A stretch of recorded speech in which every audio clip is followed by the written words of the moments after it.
Welcome to Deck Talk, where you will be prepared.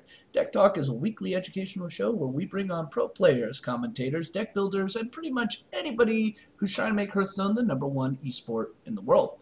This week we have another returning guest. He's my co-host on MechTorque's Workshop. Great man, the one, the only, the Noxious. Yep. I'm not a pro player by any means. I'm a deck builder, as in I experiment with stuff more so than anything else. Yeah, Yeah. yeah, yeah. I think at this point everybody saw your random versus random with Total Biscuit. Yeah. That was actually pretty cool, but I mean, like for constructed, when I tend to present decks, they're generally not the highest, bring that to a tournament to beat Colento and Trump. Like it's probably not what I'm going to be presenting. This one is more that we have today is a little bit more on the original side, if anything. Oh yeah, yeah. Yeah. I mean, you showed this to me. I went, oh, What okay is then. this? Yeah. I asked for a Scooby snack, and I got one. Yeah. So just a little thing here. Recently, you did the random win versus Total Biscuits version, and yeah, we saw what happened with what was it, double Shadow Games to double Ragnaros. Yeah, double rag. I mean, Skillstone, Heroes of RNG Craft. Yeah, You pretty know, you know much. how it is. Yeah. Oh my Yeah, God. And yeah. then of course there's the Matter Bombers who just wouldn't hit anything you needed. Of course not. Yeah. Why would they? I think you'd be getting used to this by now. Yeah. Yeah. All right. So, without further ado, let's get on to this deck. Yep. All Sure. right. So we have a warrior deck. It's not control. Oh God, it's mid-range. Yeah, It's it's actually yeah. mid-range. It's kind of a strange concept, like warrior mid-range. Get the fuck out of here. Yeah. No, no, it does exist. It does exist, but the thing is, it's not optimal. Like the most original part of the deck is the recombobulators. Mm-hmm. That's kind of what makes them unique in a way, like the deck unique. But I've seen Just Saying posting something about that on Reddit like 2 days ago. I was talking with him on Hearthstone. He's actually on my friends list. And I was talking to him about whatever decks I'm enjoying playing, and he mentioned his Recombobulator Warrior. And when he posted the deck list, I realized his version of it was hype. Like it was basically Control Warrior with a few modifications to include one Recombobulator and one Youthful Brewmaster, Mm-hmm. which is basically like keeping the standard Warrior like the core of it. And I went in a completely different direction with anti-heal bots and bomb lobbers, trying to I don't know, get recombobulator value somewhere in the mid game, and I completely like surrender the late game. Like I don't have Alexstrasza, I don't have Grom Hellscream. I just threw away my usual control warrior win conditions. Right, right. I mean, you've only got one big minion here with Doctor Boom, Yeah. but it's kind of an interesting deck. I mean, you've got your Shield Slams, which are pretty nice removal tools. You've got your Execute. You're running Crush. This is something we're not seeing been embraced Yeah, that much, but it's a bit experimental, because generally speaking, I realized that Crush is an assassinate for me as a warrior. There's like three slots that I think overlap with one another. Execute, RMB Cowl, and Crush kind of fill the same need in a way when I need them to. But I realized that sometimes in the control matchup, I would never have like the extra damage for the Execute. I would have to like 2-for-1 myself on a late game minion, and Crush is just a 1-for-1, which felt a little bit more appropriate. And when I do have a damage minion, say after a Death's Bite popped and my Acolyte of Pain, I get a 3-mana removal on something like a Doom Guard against Zoo. So it tends to be kind of effective. Although it's not optimal, we still have the BGH with Youthful Brewmaster that we can reuse. Youthful Brewmaster has like a billion uses in this deck. Like you can use it on just about anything. yeah. Big Game Hunter, Anti-Kill Bot, Bomb Lover, Iron Juggernaut, Shield Maiden, Black Knight. Pick your choice. But I look at this deck, and the one thing I see is, Handlock is going to have a real rough time with this. Yeah, I mean, it's not the best deck against Handlock. We are running Black Knight and Big Game Hunter, which is actually very, very useful against Handlock. We Mm-hmm. also have the R&B Cal for the Twilight Drakes, plus the Youthful Brewmaster to make that work. So we have the usual tools, but the good thing, what I like as a tempo play against Handlock, and that's kind of awkward, is having Death's Bite in hand and being able to, smash a giant and then bomb lob it down.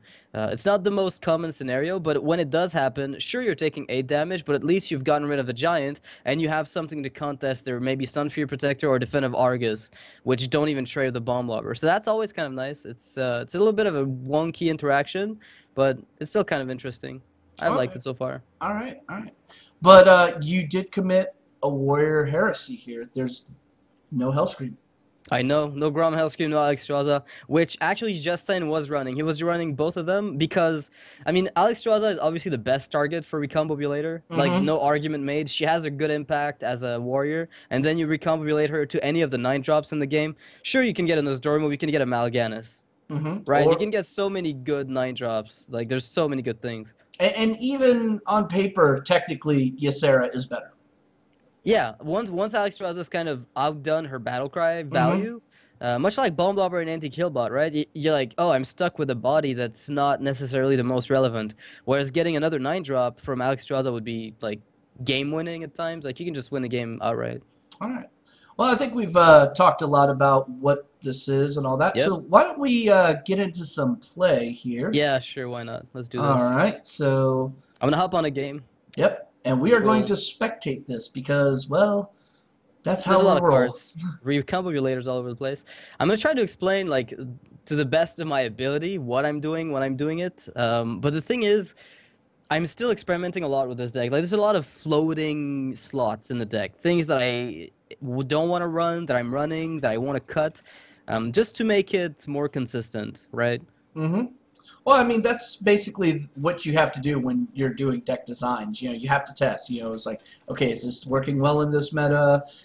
Yep. Okay, I'm facing a lot of this, so how can I adapt to be able to handle that? You know, Are you in the game yet? we are spectating right now, Awesome. so let's look at your mulligan. I've got Shield Slam, R&B Cowl, Shield Maiden, and Sludge Belcher. Now, R&B Cowl is good against both Zoo and Handlock. You can negate, Nerubian Eggs or Twilight Drake. So I'm pretty happy to get this guy, but I need to find a weapon, ideally. Bomb Lobber also pretty good against aggro. I've seen a lot of people say they don't like the card, but I've had a pretty decent amount of success with it. A lot of people seem to not like the Bomb Lobber as much as I do. I don't know why that's the case. Now that's interesting. Argent Squire seems to indicate some kind of Zoo. possible... Yeah, well, it is Zoo, but this is a bit more old school. I haven't seen this kind of Zoo in quite a long time. I think we might be seeing a next turn Blood Knight. I'm going to drop the Acolyte of Pain. If he has Blood Knight, it's no problem. We've got the Iron Beak Owl, which would be actually pretty good for us, because we can get 2 cards off the Acolyte, guaranteed, if he Blood Knights. Mm-hmm. I'm more worried about Abusive Sergeant at this point, to be honest. A lot more worried about that. Wow, that's interesting. He played that out Alright. of order. He played that out of Completely order. out of order, yeah. But he doesn't want... The reason is probably just because he doesn't want me to draw a card off of the ping, right? All right. If the Knife Juggler throws a knife into my Acolyte of Pain, I'm getting pretty decent value. Now, that is what I call a top deck. Well, not a And top deck. We have drawn 8 cards, so... yeah, that is the skill axe. We don't execute this. There's no point. But we're Absolutely getting none. pretty close to getting decent value. If he goes for Defensive Argus play... Wow, another one of those. Thank you. I'm telling you, it's there. Wow, this is incredible. So, this deck does not run Brawl. I would like to point that out. It's actually pretty important that you remember this. Or whirlwinds. Yeah, there's very little... Alright, so now I have to figure my way out around this. I could Cruel Taskmaster and execute the Knife Juggler. So we have a Bomb Lobber next turn. I could silence something. I could silence the Scarlet Crusader and Cruel Taskmaster it. I feel like this is probably the optimal play. Because it lets me kill... It lets me establish, 2 minions on the board at this point. Oh, this is so frustrating. It is. Alternatively, I could silence off the Voidwalker and then attack the Knife Juggler and Cruel Taskmaster the 1/1 over there. But that doesn't really deal with much. No, it doesn't, but it does mitigate down more. Yeah, but if the Knife Juggler can get hits off for free, it's going to be very problematic. Exactly. But we have the Bomb Lobber afterwards, but we have no more weapons. Am I going to have to actually silence the Voidwalker? That feels absolutely clunky. It does. It really It feels does. so clunky, but I'll do it. Just for the sake of necessity. Alright, so we have a board. One that can be easily dealt with by the Zoo player, but we're transitioning to the mid-game at this point. And this is kind of where the deck starts picking up. Alright. As you might expect, actually. Another Juggler! Oh, you've got to be kidding me, son. Oh, no! Alright. Oh, really? Nice job, bro. Wow. Alright, it's fine. It happens. Alright, we're gonna develop the Sludge Belcher here. I think you have to at this point. Yeah. We can hold off on the Bomb Blobbers just yet. That's really unfortunate that he had two jugglers at this point. If he has a Doom Guard, this is probably game. That's not gonna help either. That's not as problematic as it could have been, although it is quite annoying. I'd be surprised if he traded the Voidwalker away. That would be a mistake. Yeah, I would That would be a always go with big the Haunted mistake. Creeper. Yeah, because he could get 2 pings out of it, which is fairly... Relevant. yeah, it's very good for him, because he only needs 1 to hit, right? Oh, that's right, the Death Rattle doesn't trigger first, I forgot. So now he has to attack with the Juggler, which lets me execute it. Alright, that's pretty good for me, actually. I hadn't thought of it. Alright, so... Now, we have the choice of developing the Death Bite to wipe the board soon, or develop the Bomb Blobber. Bomb Blobber has too high of a whiff chance, I feel. So we're simply going to play this and attack the Defensive Argus. Hopefully he doesn't play a second one, because then the Death Bite's AoE is not going to go anywhere. Getting really low on life, though. Yeah, I don't have the choice, though. Double Knife Juggler openers tend to do that to you. It's not like I have a choice in this matter. And Doom Guard seals the game. I can't win this. It's impossible. The only way I win is with a good Dr. Boom play. That would have to be one amazing Dr. Boom play. Yeah, it's not gonna work. There's no way. So, Sludge Belch. So I attack the Flame Imp, and then I Sludge Belch, I guess. And then Armor Up. That's kind of my only play at this point, honestly. If I had a Shield Slam, this would be a different story. Oh, I know. But I can't fish for the Shield Slam. Shield Maiden could be relevant, but I can do that next turn as well. Yeah, you can just start building up your life after this. Let's hope he doesn't get Dark Bomb. I mean, if he gets Dark Bomb or Soulfire, if he plays either of those, which, you know, is kind of rare these days, but it still is possible. Because the thing is, Bomb Blower should be able to kill the Doom Guard on the back of this. Oh, there goes the Dark Bomb. Soulfire, okay.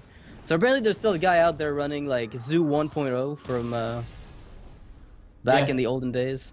I mean, that was a very Noxious, very, like, Zoo Nax deck. But, I mean, seeing all those... Yeah. Well, it's fairly standard, though. I mean, it's nothing special. Like, the standard Control Warrior tends not to lose against those, but they also, you know, if you don't get Armor Smiths or Fiery War Axe very early, like, I got mine turn 2, and he had 2 Void Walkers to protect the Knife Juggler, and he had a second Juggler to go with it. It was really painful. It was. I mean, he hit all of his marks. It's kind of normal. Some of those games you just can't win, and it's fine. If I had a cleave, this would be a different story. Alright, so we have to expect the Cancer Mage, right? Yeah, every time. Yeah, that's pretty much everything, like the only thing people play. So I keep Death's Bite in those matchups, if only to get the AoE, can be very useful. But you have to be able to kill Spider Tanks very soon. If he drops a Snow Chugger, I'm in a world of hurt. Yeah? Snow Chugger. So we could coin out the Armor Smith to contest the... That's a bit problematic, actually. Alright, so I don't know that it is mech now. Yeah, that's... I'm starting to doubt that it is, because this is a very slow mech start, if it is mech. I think he's waiting to see if you had the Skill Axe. Oh, yes, actually, you're right. Alright, there it is. I know, I do that all day long. Unfortunately, I actually have to coin out the Death Bite, but I'll get frozen. Yeah, but you're gonna stop the... sense. Yeah, it sucks, but... There's another play, which is Acolyte of Pain. And then coin out Bomb Blobber next turn. Just set up for some card draw. Because, I mean, I'll be frozen next turn if I have to kill that crap. I can't yeah, because he's probably going to play 1 to 2 more minions, so the likelihood of you hitting that there's no way. This is a really good start for him, and he played this well. I like what he did. Instead of playing the Mech Warper on turn 2, he actually held on to it for turn 3 to get immediate value. Because if you throw it down on turn 2 against a warrior, most of the time, if they've got a really good start, it's useless. It goes absolutely nowhere. Alright, so we're frozen for an entire turn. Alright, so there's a good Fiery War Axe play here. Like, we could just override our weapon if we felt like it. Like, go Acolyte of Pain. Well, then again, I could just get that value the next turn. There's really no reason to rush. So we drop the Acolyte of Pain. And we probably have to attack into the Mech Warper. Just to make sure that the Death Bite hit will kill at least the Mech Warper. Right. Because if he actually ends up freezing me again with a Frostbolt, I'll be way far behind, like Speaking this. of Yeah, which is exactly the reason why I'm doing what I'm doing right now. logic. Alright. Alright, so... this is really unfortunate. So, Bomb Blobber is generally a good play here. It's a pretty okay play. I mean, Sludge Belcher is arguably a bit better, but... the odds of improving this... Like, if I go for Fiery War Axe to AoE, then Cruel Taskmaster, it goes nowhere. So there's really no point doing that, specifically. Alternatively, Sludge Belcher does stop the aggression for one turn and lets me get even more value out of my Death Bite next turn. But Bomb Blobber contests the board pretty well. If I hit the Yeti, that's a plus. If I hit the Mech Warper, it's still okay, although not the best. If I hit the Shredder, I'm removing the smaller body most of the time. Right. So I'm not hating it. But how often does this backfire? Depends on the Annoyotrons. It's funny, like it actually depends on the Annoyotron. There's so many lines of play here. And none of them are really satisfying. He had a really good start with that Snow Chugger. And now the Frostbolt to the face. If he's got another freeze in hand, it's going to be problematic. We have to go for the Bomb Blobber just to counter the board a little bit. Alright, there goes. That's arguably one of the worst targets, but it's fine. Now the good thing is that even if he does trade with a 3-3, somehow, Death Bite's AoE will... Wow. That is nice of him. Oh. That is surprisingly kind, actually. That's I am absolutely confused at the moment. So am I. I don't know that that was a very good play. I don't know that that was his optimal play. I don't think it was. I mean, there must have been something else. Then again, he might have wanted to exhaust the last bit of value out of the Death Bite art. So one Fireball gone, that's positive. Annoyotron comes out. So we can Cruel Taskmaster this little Gilblin Stalker. Or alternatively decide to Black Knight the Annoyotron, which is generally the only target worth Black Knighting in the Mech Mage. Yeah. There are no other taunts, really. Unless they get it off spare part. Yeah. Which, I mean... Yeah, if you get that combo out of the Mechanical Yeti, that would have been great. So I feel like Cruel Taskmastering is not that bad. Like, you know what, I will Cruel Taskmaster and drop down the anti-heal bot. What that like forces him to do is find a way to clear the board. I have the answer to a potential Dr. Boom or Archmage Antonidas, assuming he doesn't stealth it up. Mm-hmm. Alright. So he's going to trade with the Annoyotron, which lets me develop the War Axe and the Black Knight. So that means I can actually wipe this board quite effectively.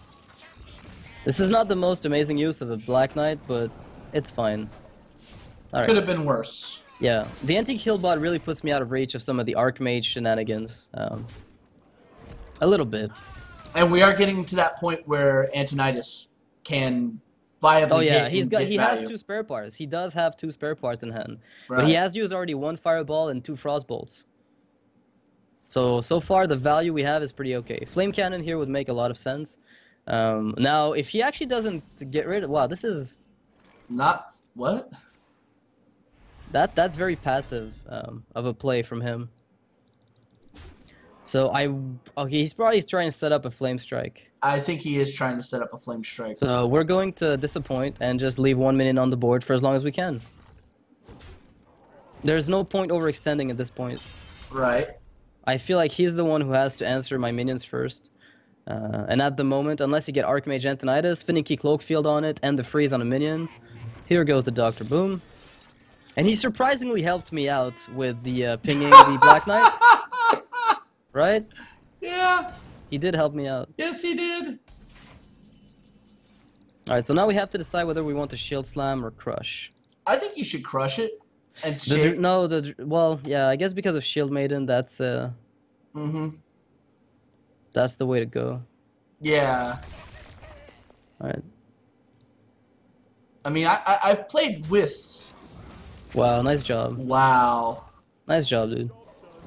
I think Dr. Boom is gonna go down to a 7-5 by the end of, like, 2 months from now. Oh, yeah. I mean a 7-7 is a little... I mean, it's not like it matters much in this case. Like, it could have been a 6-1 for all it mattered in this case. It's such But a that popular card's card, value though. is crazy. You get on average, what, 5 damage off of just the Boombox explosions? Oh yeah. So it's kind of nuts, honestly. Like every single time somebody plays it, I'm always amazed. So here, what we're gonna do with the Iron Juggernaut is we're gonna wait until we find a youthful Brewmaster to extract as much value out of it as we can. Because at the moment, as a tempo play, it's not as like it's just as good as Shield Maiden as far as we're concerned. Another Clockwork Gnome, man. This guy is stacking spare parts. Yeah, he is. Yep, definitely is working on those spare parts. We could trade the Shield Maiden away. But actually, no, that changes everything. Alright, there we go. So, we're just gonna play this, end this guy, and go face for 5. Perfectly fine. This could force a Flame Strike from him. This could force him to Flame Strike. That could, yeah. We still have a Shield Maiden, which is a really good tempo card if you think about it. Alright, here goes the Flame Strike and ping the armor. The good thing about Warrior is that it's kind of tough for them, I guess, to burn through all that armor? like Yeah. for mages, even with like infinite fireballs from Archmage, it's still like they're capped on mana. It's like 4 mana for each fireball. By the time that happens, you're usually able to get rid of it. Right. Gazlowe! Oh, I like this guy's What? deck. This is crazy. Maybe he's running the Gazlowe plus Archmage deck. That's actually awesome. Didn't I come up with that like day one? No, yeah, well, everybody did. Yeah. Everybody did. It's not. Oh my nothing god. It's nothing special. So we're probably going to use Cruel Taskmaster with Big Game Hunter here. Or we can Iron Juggernaut, Brewmaster. Shield Slam. Well, yeah. Yeah, let's actually just do this. It's very passive of a play, but it's also quite effective. We can Shield Slam the Gazlowe and go face. Just for fun. And we can still use Cruel Taskmaster BGH on Archmage, if necessary. So we're forcing a second Flame Strike, and the moment he draws the mine, he's dead. He knows that already. Right, so no Arcane Intellects are going to pop up, no... Exactly. Yeah. There we go, Fireball number 2. And down comes the Loatheb, which, quite frankly, at this point, is not the biggest of my worries. So, 2 mines in his deck. I don't think he'll be outliving this. No. Actually, I had lethal, didn't I? No, I was very close, though. Quite close. So, recombulating Iron Juggernaut is not the best idea ever, but it's still a fine play, because you could get Sylvanas and other such shenanigans. I'll take a Hogger. That value! Yeah, I'll take a Hogger. That's pretty good. It's not the best outcome, but it's definitely one of the better ones. I mean, you could get Reckless Rocketeer for lethal here.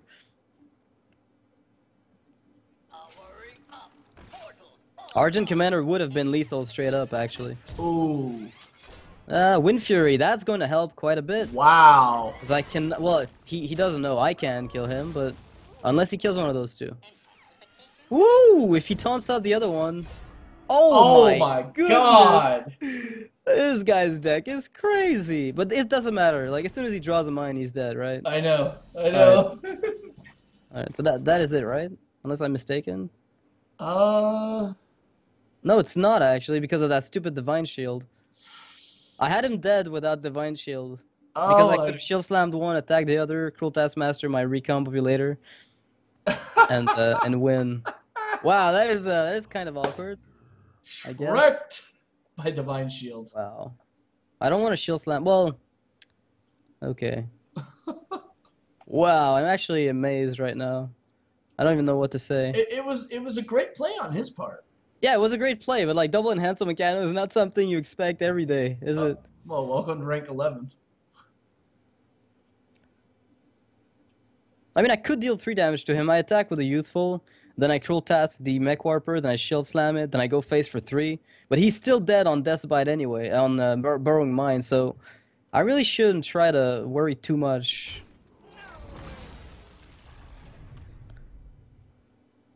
I don't think there's any point. Oh, you know what? I'll give this guy stealth just because. There's no point. As soon as he finds a mine, there's 2 of them in his deck. He's got a 33% chance to draw one. Is that it, or 16 at this point? Yeah, 16% at this point. So it's really just about dodging the. Oh, Junk Bot. Okay, this is a mech heavy deck. Okay, welcome to rank 12, boys. Well, remember he did have Gazlowe out. Yeah, he did have Gazlowe. Those are probably from. Oh, there we go. That's a good game. Silence off the Mech Warper. Buff up the Recombobulator and go face. Bam. Wow, that was kind of weird. So okay, maybe those were actually from Gazlowe. Yeah, I'm Maybe thinking. yeah, Yeah, I'm thinking like those two were definitely Gaslight. He probably had one in Handsome Mechano and drew the yeah. other one. I didn't think about that, but you're definitely right. There's no way he was running two of those. Like he might have been No. running one in Hanso himself, Yeah, but yeah. two that seems far-fetched. Oh man, that was just amazing. I mean, the first game was a little, but Well, it's Zoo, and you had no Fiery War Axe in your opening hand. You've got to expect some of those losses. Initially, this exactly. deck also had a cleave, by the way, but I cut it out. It helped a lot. It helped a whole lot. All right, all right. So now Uh, what's up? you've been playing this deck for a bit. Where is the weaknesses in this deck exactly? I mean, because we saw you got Zood, which Yeah, like everybody gets Zood. Let's sticky just aggro decks. Yeah, sticky aggro decks tend to do that to me. okay. Yeah, sticky aggro deck like Zoo is a prime example. Hunter is usually pretty easy to beat, because of the shield maidens and the one shield block and the arm, like the same roster of cards that usually beats them, right? It's fair, Mm-hmm. and you also have the youthful brewmaster and recombobulator just for the bodies that you can just throw down there as sacrificial fodder, to slow them down a little bit.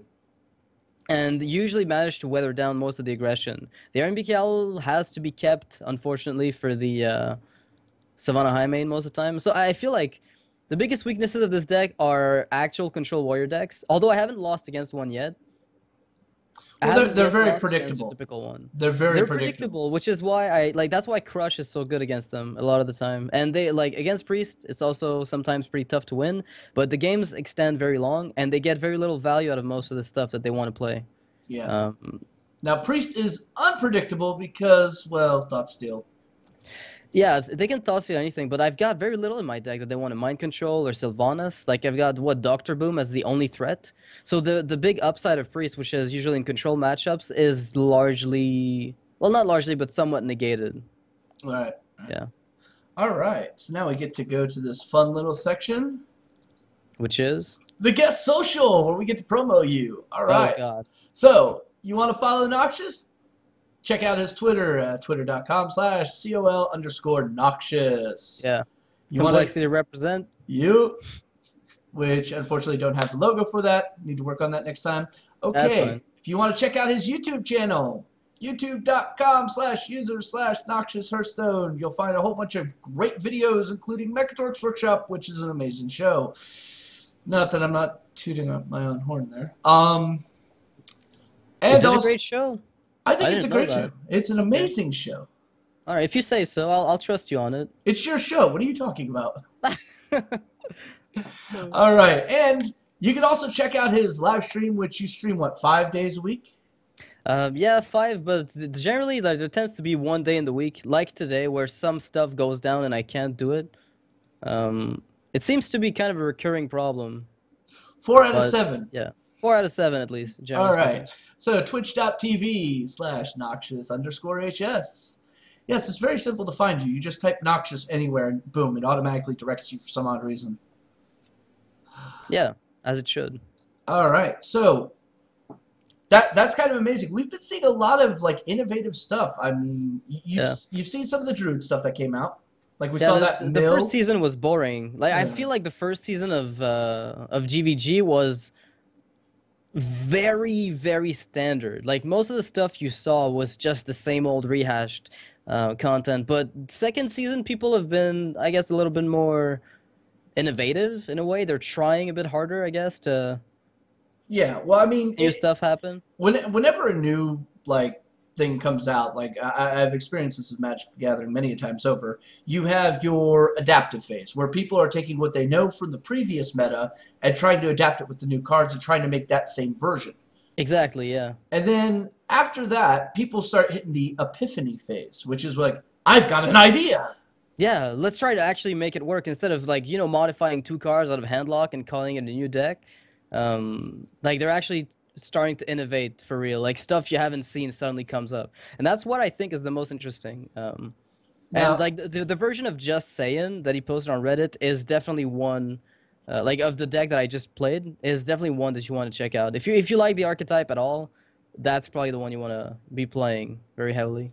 All right, now you've been like building and playing a lot of different classes and experimenting around, and you've had a good amount of time with goblins versus gnomes. Which class do you think has gotten like the greatest boost from goblins versus gnomes? Um, I want to say Warlock because you remember, like, I was playing that late yesterday on ladder, and you remember in the alpha days, people were running Harvest Golems, Defenders of Argus, very Mm-hmm. like mid-rangey Warlock decks that didn't even use Giants. Like Nick Demon came up with the Giants Warlock deck back in alpha. Mm-hmm. But then there were also a lot of people trying out like mid-range Warlock because it had all the potential of a decent mid-range deck because they had card draw that could actually like perpetuate the the aggression, and that is somewhat coming back right now, and I'm actually pretty hyped about it. Like I hadn't seen that initially, but it's coming back. What I'm happy to see is like now almost every class has viably two different archetypes that it can run, with the exception of priest, because well, priest aggro is still not viable. Yeah, we're missing about one. Well, I mean, the reason I think priest aggro is not unplayable but hard to make work is because anti-heal bot also made its appearance. Mm-hmm. Like it doesn't help that now everybody's running at least one of those. Yeah. Like it forces you to get even more reach. It's kind of feeling like the days of aggro are slowly fading away because you look at the whole Hunter versus Handlock matchup. This was a very one-sided matchup every single Yeah, time. it was Now, lopsided. it was extremely lopsided. It was like, what, 65, almost 70% for Yeah, it Hunter? was yeah, in that range. It was well more like 60-40 because of the handlock. Yeah. Knew his deck enough. He could actually switch the aggressive gears if he got a good draw with. He could do that, but most of the time hunters were winning if they were Right. playing a specific list right now. Right. And now it's like Hunters are there. They're right on that threshold. And here comes the antique heal bot. And Yeah, you if just the watch first one Rexar falls cry. down, yeah, the first one falls down, you're like, oh crap, okay, I'll get the extra 8, but then you run out of cards, you run Hmm. out of kill commands. You've only got 2 at that point. I've even seen some handlocks running both antique heal bots and Earthen Earthen Ring. Rings, yeah, Yeah. it's pretty common actually. It's not nearly as uncommon as you'd think, Yeah. and Like, that's kind of what I think. Like warlocks are systematically going to get whenever cards get buffed. I think warlocks are because of their hero power. They're always going to be getting the most out of them. It's going to be much easier for them to work around those cards, unless the cards are made like specifically for a deck that's not warlock based. But most like they can make tempo cards work, they can make aggressive cards work, they can make control cards work. Like it's insane what handlock can do, or oh, just warlock in general. yeah. Warlock has like probably the most versatility of any class in the game. Yep. Uh, I mean, we learned that back in the early days with the MLG tournaments. We We learned played that. that, yeah, back in alpha. Well, Oh yeah, after druids were banned thank and God. Miracle Rogue was kind of Nerfed yeah ish. ish. Yeah, it was still very good though. Yeah. All right. But GVG has been an amazing thing. Thank you, Noxious, for coming on the show. Pleasure. Love having you on here every single time because you always bring some crazy, insane shit. That makes no sense at all and should not win, yet does sometimes. Yeah, Yeah. I'm just glad you didn't bring, Murloc Mage because I tried playing that and I about bashed It my head didn't in. work. It didn't work. I won 3 games in a row and then it started failing. Well, screw Murloc Mage. That's an At idea least I'm you never got going the back to. 3 games. I Yeah. lost 2 ranks trying to prove this thing could work. You bastard. You do this You to mean me Echo of Medivhing 2 war leaders didn't work for you? What are you doing wrong, Shiv? Come every on. time you hand me one of these crazy, insane concepts. I was like, Yeah. oh, let's see, watch my rank drop now. Yeah. Well, it's like Gazlo Paladin. Oh, Like, yeah. I want to try out Gazlo Secret, but come on, let's be realistic. You've got one card in your deck that works with Secrets, and that's about it. Yeah, pretty much. But hey, Secret Keeper. Yep. All right. So, but thank you again coming on. Also, I did this last episode, and I'm doing it this episode. The doors to Deck Talk are open. If you've got a deck, you think you're up to it, all you need is a camera, the ability to speak English, and And a deck. a deck, pretty much. That's it.